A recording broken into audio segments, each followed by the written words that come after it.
Bon, alors c'est ce qui s'appelle un coup de chance, je crois. En fait, je me baladais donc dans le petit village, et puis l'office de tourisme était fermé. Je suis tombé sur quelqu'un qui appartient à une cantine associative et qui m'a en fait donné les clés d'une caravane bibliothèque où je risque de dormir ce soir. Rencontrer des passionnés, gastronomes, artisans, au gré des vents, découvrir des techniques et voyager simplement, telle sera la devise, non sans gourmandise, de Fripouille en Vadrouille. Alors j'étais à l'atelier des garçons, donc c'est plutôt sympa comme atelier. Et puis là je vais retourner en direction du village. Donc en fait eux ils travaillent avec des techniques, il y a différentes techniques, et donc eux ils travaillent avec une technique où en fait ils font des plaques d'abord, et ensuite ils travaillent les plaques en les découpant, en les assemblant sur des moules, etc.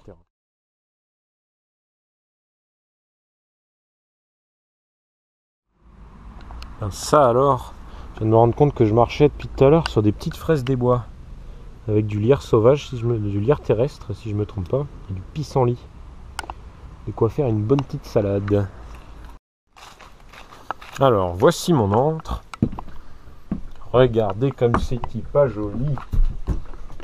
Hop. Alors c'est une bibliothèque plus ou moins ambulante de littérature jeunesse. Et moi pour ce soir j'avais prévu des figues séchées, un petit chèvre, des cacahuètes, une pomme, une poire, du pain au seigle, un flan et un pain blanc. Et en fait, quand j'ai parlé avec l'épicière, elle m'a dit de venir chez elle. Donc je vais devoir abandonner mon petit chez moi. Le cimetière des poteries, triste sort.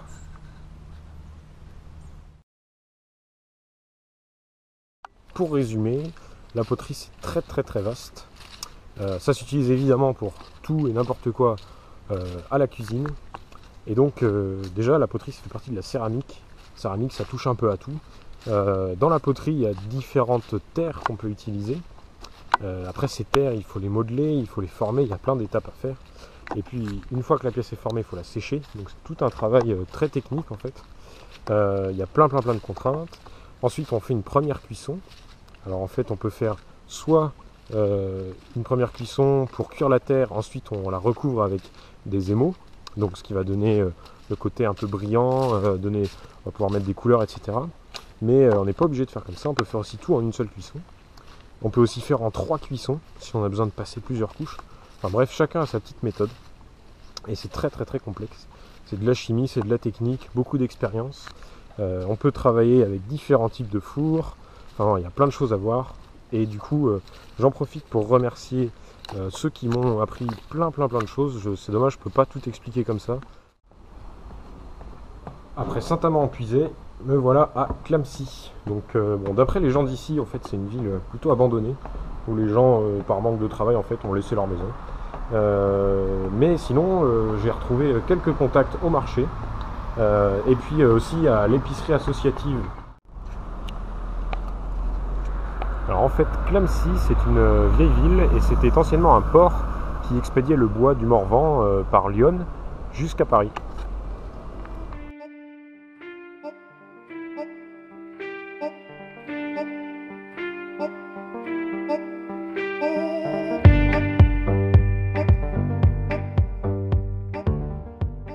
Alors, à Vézelay, donc au sud des coteaux de Sancerre, j'ai rencontré une viticultrice qui travaille à cheval sans aucun intrant et c'est très impressionnant. Des goûts totalement improbables que je connaissais pas encore. Donc vraiment une très bonne surprise. Bon, malheureusement, vu que c'est le week-end, c'est un peu dur de rentrer vraiment en contact avec les gens et d'aller les voir sur place. Sinon, j'ai rencontré aussi une apicultrice qui fait un bon hydromiel. Ce soir à l'apéro, une gougère bourguignonne.